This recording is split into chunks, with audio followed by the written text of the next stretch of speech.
Investiture সংগ্রাম বা investiture সংঘাত।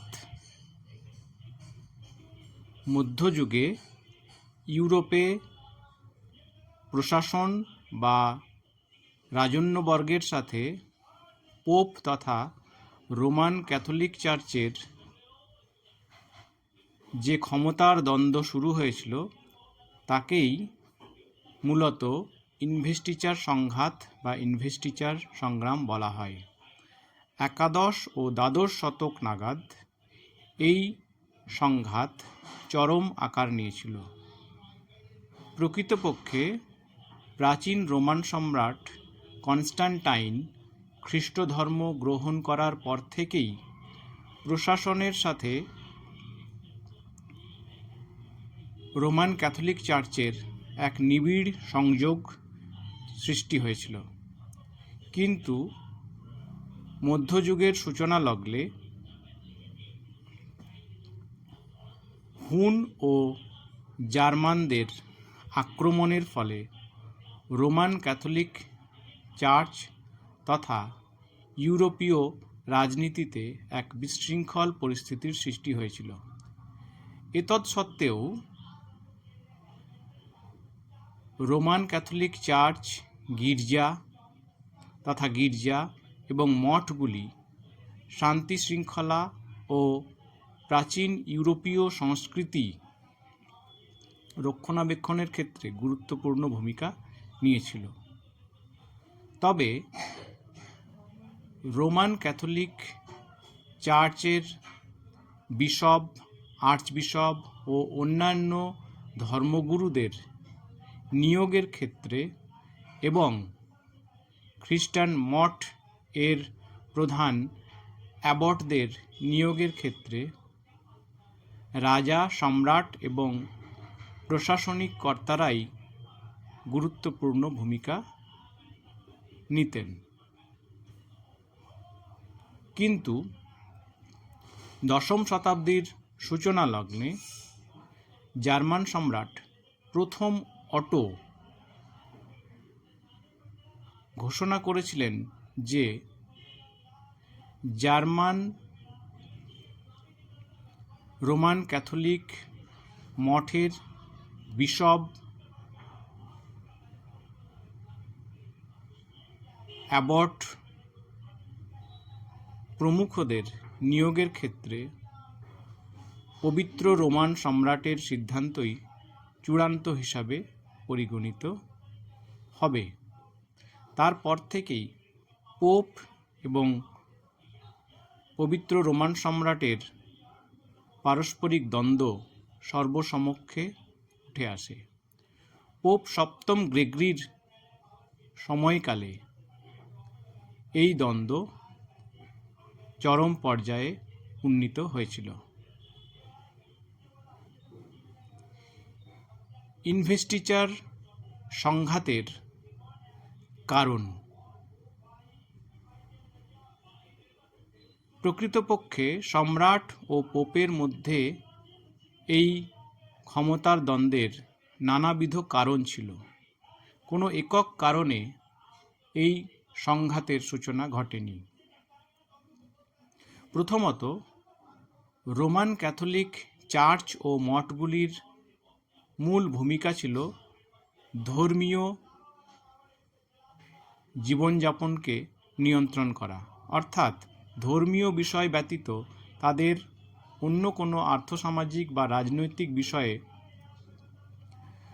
কোনো বক্তব্য থাকা সমীচীন ছিল না। অথচ মঠ ও গির্জাগুলি মধ্যযুগে ভূসম্পত্তি অর্জন, ধনসম্পদ গচ্ছিত করার মাধ্যমে ব্যাপক সম্পদশালী হয়ে উঠেছিল।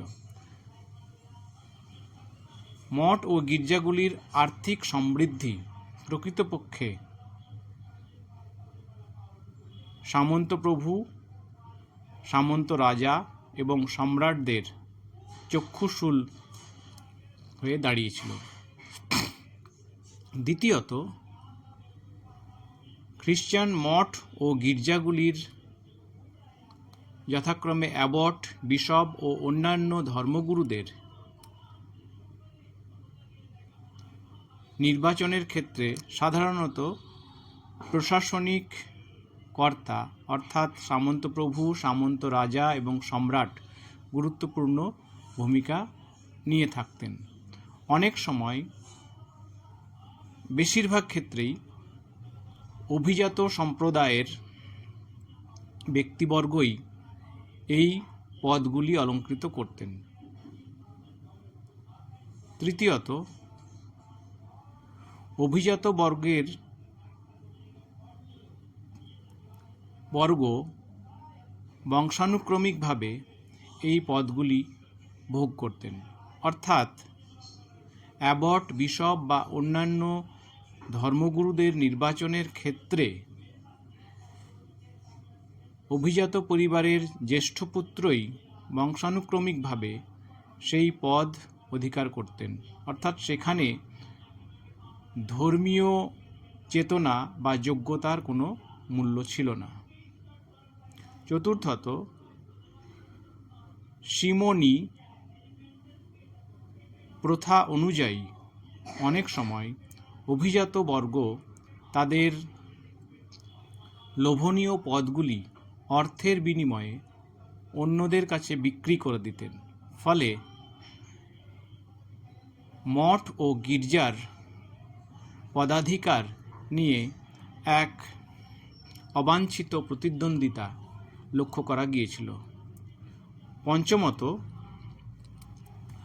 অনেক সময় পোপ, আর্চবিশপ, বিশপ, অ্যাবট প্রমুখ ধর্মগুরুরা রাজনৈতিক বিষয়ে সরাসরি হস্তক্ষেপ করতেন, যা তৎকালীন সম্রাট, সামন্ত রাজা তথা সামন্ত প্রভুদের কাছে ছিল একেবারেই অনভিপ্রেত।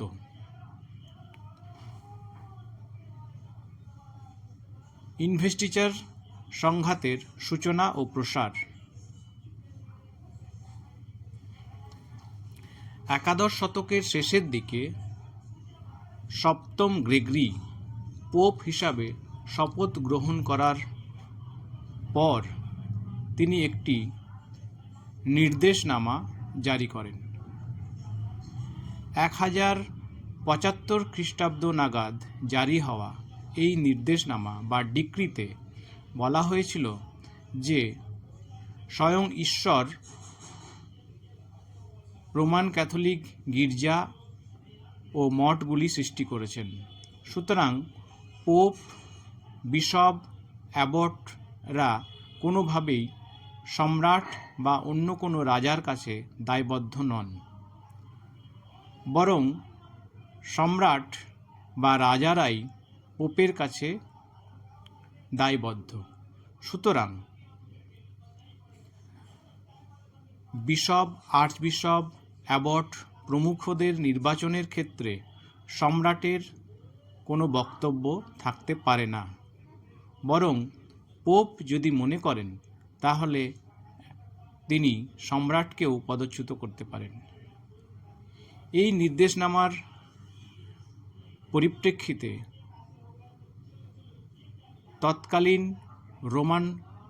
তৎকালীন পবিত্র রোমান সম্রাট জার্মানির চতুর্থ হেনরি ক্ষুব্ধ হন এবং চতুর্থ হেনরি সরাসরি সপ্তম গ্রেগরিকে পোপ হিসাবে মানতে অস্বীকার করেন এবং তার উপর থেকে সমস্ত রাজনৈতিক সমর্থন তুলে নেন। এমনকি তিনি ইতালিতে সামরিক অভিযান করেন, যার উদ্দেশ্য ছিল পোপকে বন্দী বানানো। পাশাপাশি তিনি অন্য এক বিশপকে পোপ হিসাবে ঘোষণা করেন। এরপর পোপ সপ্তম গ্রেগরি পবিত্র রোমান সম্রাটকে অবৈধ সম্রাট হিসাবে ঘোষণা করেন এবং জার্মানির সমস্ত সামন্তপ্রভু ও সামন্ত রাজাদের চতুর্থ হেনরিকে অমান্য করার নির্দেশ দেন।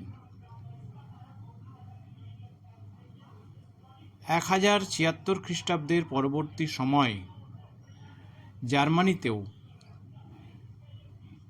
এক গৃহযুদ্ধের সূচনা হয়েছিল, যেখানে পবিত্র রোমান সম্রাট চতুর্থ হেনরির পরিবর্তে বিক্ষুব্ধ সামন্ত প্রভু ও সামন্ত রাজারা অপর এক ব্যক্তিকে সম্রাট হিসাবে ঘোষণা করেছিল। এরপর চতুর্থ হেনরি খানিকটা পিছু হটেন এবং পোপ সপ্তম গ্রেগরির কাছে ক্ষমা প্রার্থনা করেন, কিন্তু চতুর্থ হেনরির উদ্দেশ্য নিয়ে সন্দিহান সপ্তম গ্রেগরি তাতে আমল দেননি। পরবর্তীকালে পোপ সপ্তম গ্রেগরি জার্মানির বিক্ষুব্ধ সামন্তপ্রভুদের নির্বাচিত সম্রাটকে স্বীকৃতি দিলে অসন্তোষ চরমে উঠেছিল, কিন্তু ঘটনাক্রমে সেই ব্যক্তির মৃত্যু হলে চতুর্থ হেনরি পুনরায় পবিত্র রোমান সম্রাট হিসাবে দায়িত্বভার গ্রহণ করেন।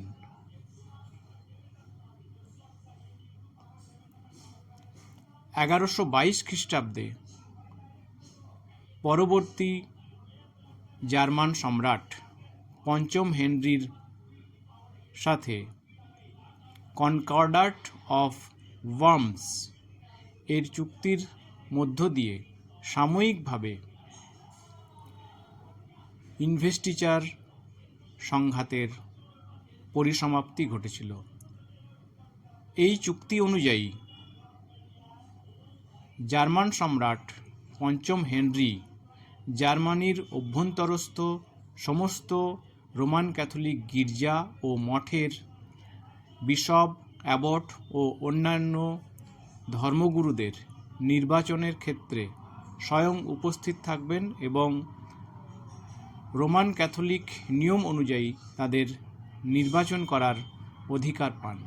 অন্যদিকে ইতালি ও বার্গান্ডির রোমান ক্যাথলিক গির্জা ও মঠগুলিতে বিশপ, অ্যাবট ও অন্যান্য ধর্মগুরুদের নির্বাচনের ক্ষেত্রে পোপ একচ্ছত্র ক্ষমতা ভোগ করবেন বলে ওই কনকর্ডাট চুক্তিতে স্বীকৃত হয়েছিল, অর্থাৎ সেখানে সম্রাটের কোনো এখতিয়ার রইল না। এইভাবে সাময়িকভাবে ইনভেস্টিচার সংঘাতের অবসান ঘটেছিল। ফলাফল 1122 খ্রিস্টাব্দে কনকর্ডাট অফ ওয়ার্মস এর চুক্তির মাধ্যমে সাময়িকভাবে ইনভেস্টিচার কন্টেস্ট বা ইনভেস্টিচার সংঘাতের অবসান ঘটলেও প্রকৃতপক্ষে এই সংঘাতে প্রাথমিক পর্যায়ে রোমান ক্যাথলিক চার্চ এবং পোপের কর্তৃত্ব স্বীকৃত হয়েছিল, কিন্তু এই সংঘাতের ফলে প্রকৃতপক্ষে ইউরোপীয় রাজনীতিতে এক অভ্যন্তরীণ বিশৃঙ্খল পরিস্থিতির সৃষ্টি হয়েছিল। প্রথমত, সাময়িকভাবে পোপ তথা রোমান ক্যাথলিক চার্চের ক্ষমতা প্রতিষ্ঠিত হলেও প্রশাসন তথা সম্রাটের সাথে রোমান ক্যাথলিক চার্চের দীর্ঘস্থায়ী দ্বন্দ্বের সূচনা ঘটেছিল। দ্বিতীয়ত, ইউরোপের রাজন্যবর্গ তথা সম্রাটরা নিজ নিজ ক্ষমতা বৃদ্ধির মাধ্যমে পোপ তথা রোমান ক্যাথলিক গির্জাগুলিকে নিয়ন্ত্রণ করার অভিসন্ধি করেছিল। তৃতীয়ত, সম্রাট তথা রাজার ব্যক্তিগত ক্ষমতা বৃদ্ধির ফলে সামন্ত প্রভুদের কর্তৃত্ব ক্রমশ হ্রাস পেয়েছিল। চতুর্থত, ইতিপূর্বে সমগ্র ইউরোপ একই ধর্মীয় বেষ্টনী এবং একই রাজনৈতিক ছত্রছায়ায় থাকলেও ইনভেস্টিচার সংঘাতের পর থেকে ইউরোপ মহাদেশের অভ্যন্তরে বিভিন্ন দেশ এবং দেশীয় রাজার কর্তৃত্ব তথা স্বাধীন অস্তিত্ব প্রতিষ্ঠিত হয়েছিল। পঞ্চমত, শেষ পর্যন্ত পোপ প্রকৃতপক্ষে সম্রাটদের নিয়ন্ত্রণাধীনে চলে এসেছিলেন।